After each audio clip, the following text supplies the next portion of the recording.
Praise the lord. దేవునికి మహిమ కలుగును గాక.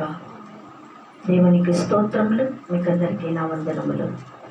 ఆరాధనకు సహకారంగా కొన్ని మాటలను దేవుని పరిశుద్ధ గ్రంథంలో నుంచి మనము ధ్యానించుకున్నాం. రోమీలకు రాసిన పత్రిక 5వ అధ్యాయము 8వ వాక్యము. ఆయన మన ఎడల చూపినటువంటి ప్రేమ, ఆయన మన ఎడల చూపినటువంటి ప్రేమ. అయితే దేవుడు మన ఎడల తన ప్రేమను వెల్లడిపరచుచున్నాడు. ఎట్లనగా మనమింకనూ పాపులమై ఉండగానే క్రీస్తు మన కొరకు చనిపోయాను. చూడండి పిల్లరా, దేవాతి దేవుడు మన ఎడల చూపినటువంటి ప్రేమను ఎలాగంటే, మనమింకా పాపులమై ఉండగానే క్రీస్తు మన కొరకు చనిపోయాడు. కాబట్టి ఆయన రక్తము వలన ఇప్పుడు నీతిమంతులముగా తీర్చబడి మరింత నిశ్చయముగా ఆయన ద్వారా నీతిమంతులముగా తీర్చబడి మరింత నిశ్చయముగా ఆయన ద్వారా ఉగ్రత నుండి రక్షింపబడుదుము. ఆయన మన ఎడల ప్రేమను చూపాడు. ఎట్లంటే, మనం ఇంకా పాపంలో ఉండగానే, పాపలమై ఉండగానే ఆయన మన కొరకు చనిపోయాడు. ఇప్పుడు ఆయన రక్తం వలన నీతిమంతులముగా తీర్చడానికి, ఆయన ఉగ్రత నుండి రక్షింపబడుదుము. ఎవరి రక్తం వలన? ప్రభు అయినటువంటి యేసుక్రీస్తు వారి యొక్క రక్తము వలన నీతిమంతులుగా తీర్చబడి ఆయన యొక్క ఉగ్రత నుండి రక్షింపబడుదుము. దేవునికి మహిమ కలుగును గాక. ఏలైనగా శత్రువులమై ఉండగా ఆయన కుమారుడి మరణము ద్వారా మనము దేవునితో సమాధానపరచబడిన ఎడల, సమాధానపరచబడిన వారమై ఆయన జీవించుట చేత మరి నిశ్చయముగా రక్షింపబడుదుము.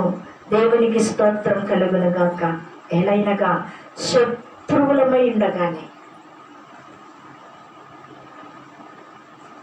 ఆయన కుమారుడి మరణము ద్వారా, ప్రభు అయినటువంటి యేసు క్రీస్తు వారి యొక్క మరణము ద్వారా మనము దేవునితో సమాధానపరచబడిన వారమై ఆయన జీవించడం చేత మరి నిశ్చయముగా మనం రక్షింపబడుదుము.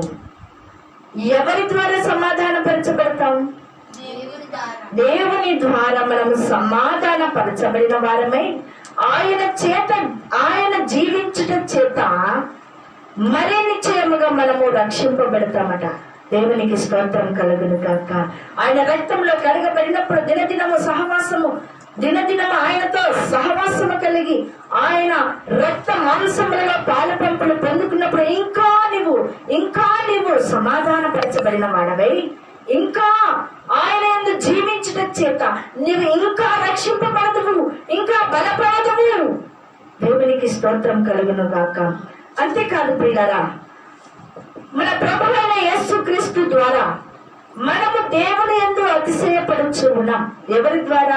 ప్రభువైనటువంటి యేసుక్రీస్తు ద్వారా మనము అతిశయపడుచు ఉన్నాం. ఆయన ద్వారానే మనము ఇప్పుడు సమాధాన స్థితి పొంది ఉన్నాము. ఎవరి ద్వారా? దేవుని ద్వారా, యేసు ప్రభు వారి ద్వారా. ఆయన జీవించడం చేతనే మనము సమాధాన పరచబడిన వారమే.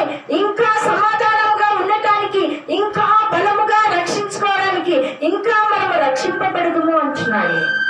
దేవునికి మహిమ కలుగును కాక.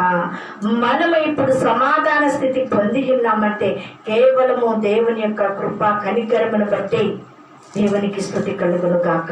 ఇట్లుండగా ఒక మనుషుని ద్వారా పాపము ద్వారా మరణము లోకములో ఎలాగో ప్రవేశించడం, అలాగనే మనుషులందరూ పాపము చేసినందున మరణము అందరికీ సంప్రాప్తమైంది.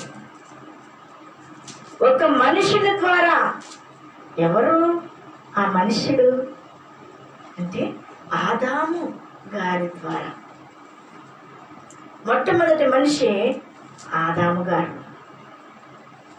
అవ్వను ఆదామును ఒక తోటలో ఉంచినప్పుడు ఆ హవ్వ ఆ అపవాది మాటలకు లోబడి వద్దని చెప్పినటువంటి ఆ యొక్క ఫలాలను తిని పాపాన్ని సంపాదించింది, మరణము అలాగూ సంప్రాప్తమైంది. దేవునికి స్తోత్రం కలుగును గాక.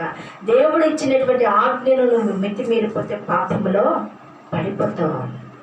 ఆయన ఆజ్ఞను అనుసరించని ఎడల నీవు పాపిగానే ఉంటావు. ఎలాగూ నేను ఆయన ఆజ్ఞను అనుసరిస్తూ నడుచుకుంటున్నాను అనుకుంటున్నామేమో, కానీ దేవుడు చూస్తున్నాడు. ఒక్క ఆజ్ఞ తప్పిపోయినా కానీ మనం సమాధానం లేని వారముగా ఉంటాం. దేవునికి స్తోత్రం కలుగును కాక. పాపము అనగా అంటే ఆజ్ఞ అతిక్రమమే పాపము. ఆయన ఆజ్ఞను పాటించకపోవడమే పాపము. దేవునికి స్తోత్రం కలుగును గాక. ఆయన చెప్పిన మాట వినక మరిచిపోయి ఆ బలహీనతగా ఉండి ఆ అవ్వతో ఆ సర్పము ఆ అపవాది మాట్లాడినటువంటి మాటలకు లోబడి ఆ వద్దు తినవద్దని చెప్పిన ఫలాలను తిని వారేం పొందుతున్నారు? మరణం అలాగ సంప్రాప్తమైంది. ఇక నీవు వెళ్ళు, భూమి మీదకి వెళ్ళి నీవు భూమిని సిద్ధపరచుకో, నీవు బ్రతికినంత కాలము చెమట కార్చి నీవు ఆహారమును భుజించుదు అని. చూడండి, ఆయన వద్దు ఆ మార్గంలో వెళ్ళొద్దు అంటే వెళతానని వెళితే ఏమవుతుందో చూడండి. అందుకే ఆయన ఉగ్రత నుండి మనము రక్షింపబడదుము అంటే మనము ఆయన రక్తము వలన నీతిమంతులుగా తీర్చబడినప్పుడు ఆయన ఉగ్రత నుండి మనము రక్షింపబడతాం. దేవునికి స్తోత్రం కలుగును గాక. ఆమేన్. ఒక మాట నేను బయలుపరుస్తాను ప్రియులారా. అందుకే నిన్ను నీవు రక్షించుకోనా లేవు. మనుషుడు యేసు క్రీస్తునందరి విశ్వాసము వలననే కానీ, ఎవరి యందు విశ్వాసము వలన? యేసు క్రీస్తునందు విశ్వాసము వలననే కానీ ధర్మశాస్త్ర క్రియలు, ఈ లోక సంబంధమైనటువంటి క్రియలు నువ్వు ఏమి చేసినా కానీ అవి వ్యర్థమే. కానీ ఆయన విశ్వాసము వలన నిన్ను నీవు, ఆయన యందు విశ్వాసము వలన నిన్ను నీవు రక్షించుకొనేదవు. దేవునికి మహిమ కలుగును గాక. చూడండి పిల్లరా, ఎవరైనా ధర్మశాస్త్రం అంతయు గైకొని ఒక్క ఆజ్ఞ విషయంలో తప్పిపోయిన వారు అపరాధి అగును. యాకోబు రాసిన పత్రిక 2:10 అన్ని పాటించి ఒక్క విషయంలో తప్పిపోయినా కూడా అపరాధి అవుతాడట. దేవునికి స్తోత్రం కలుగును కాక. మనము నీతిని చేసిన క్రియల మూలముగా కాక తన కనికరము చొప్పుననే పునర్జన్మ సంబంధమైన స్నానము ద్వారా పరిశుద్ధాత్మ మనకు నూతన స్వభావమును కలగజేయటం ద్వారా మనము రక్షించను. నీవు నమ్మి పాపములను ఒప్పుకొని ఆయన యందు విశ్వాసం ఉంచి నీవు రక్షణ పొందుకొని బాప్తిస్మం తీసుకున్నప్పుడు నీవు నూతన స్వభావము కలుగుతావు. నువ్వు ఎన్ని రోజులు చర్చికి వెళ్ళినా నీవు రక్షణ లేకపోతే రక్షణ కలగదు. పునర్జన్మ స్నానము నువ్వు చేయాలి. పునర్జన్మ స్నానం, బాప్తిస్మం అనే స్నానము నువ్వు చేస్తే నీవు పునర్జన్మ సంబంధమైన స్నానము ద్వారా పరిశుద్ధాత్మను నూతన స్వభావమును కలుగజేయటం ద్వారాను మనలను రక్షించెను. చూడండి పిల్లరా, మనల్ని ఎలాగ రక్షించాడు? ఆయన రక్తము వలన, ఆయన యందు విశ్వాసం ఉంచిన ఎడల, ఆయన రక్తంతో కడగబడిన ఎడల మనం రక్షణ పొందుకుని బాప్తిస్మం తీసుకుని సంఘ సహవాసములో పాలు పంపులు పొందుకుంటూ ఉన్నప్పుడు మనము నూతనముగా నూతన స్వభావంతో పరిశుద్ధాత్మ వలన, పరిశుద్ధాత్మ పునరుత్థాన స్నానము వలన మనం రక్షింపబడతాం. దేవునికి స్తోత్రం కలుగును కాక. మనకు ఏ విధముగా రక్షణ పొందుటకు సాధ్యమవుతున్నది అంటే వారు ప్రభువైన యేసు క్రీస్తు నందు విశ్వాసం ఉంచుము, అప్పుడు నీవును నీ ఇంటి వారును రక్షణ పొందుతారు. ఎవరి యందు విశ్వాసం ఉంచాలి అంటున్నాడు? ప్రభు అయినటువంటి యేసు క్రీస్తు వారి యందు విశ్వాసం ఉంచుము, అప్పుడు నీవు నీ ఇంటి వారు రక్షించబడుతురు. దేవునికి స్తోత్రం కలుగును కాక. అందుకే చూడండి ప్రియులారా, దేవాతి దేవుడు మన ఎడల చూపినటువంటి ప్రేమ, మనం ఇంకా పాపలంగా ఉండగానే, మనం ఇంకా దూరస్థులముగా ఉండగానే, మనం ఇంకా అగాధపు లోయలో ఉండగానే మన కొరకు ప్రభు అయినటువంటి యేసుక్రీస్తు మరణము పొందాడు. ఆయన రక్తము ద్వారా, ఆయన అరికాలు నుంచి నన్నెత్తి వరకు కూడా రక్తమంతయు కార్చి, ఆయన రక్తము ద్వారా మనకు విమోచన కలిగినది. ఎందుకంటే మనలను ప్రేమించాడు కనుక, దేవాది దేవుడు లోకమును ఎంతగానో ప్రేమించాడు కనుకనే అక్కడ బంగారు భవనంలో ఉండవలసినటువంటి దేవుడు పశువుల శాలలో ఏ స్థలము లేకుండా ఉన్నటువంటి దానిలో సత్రములో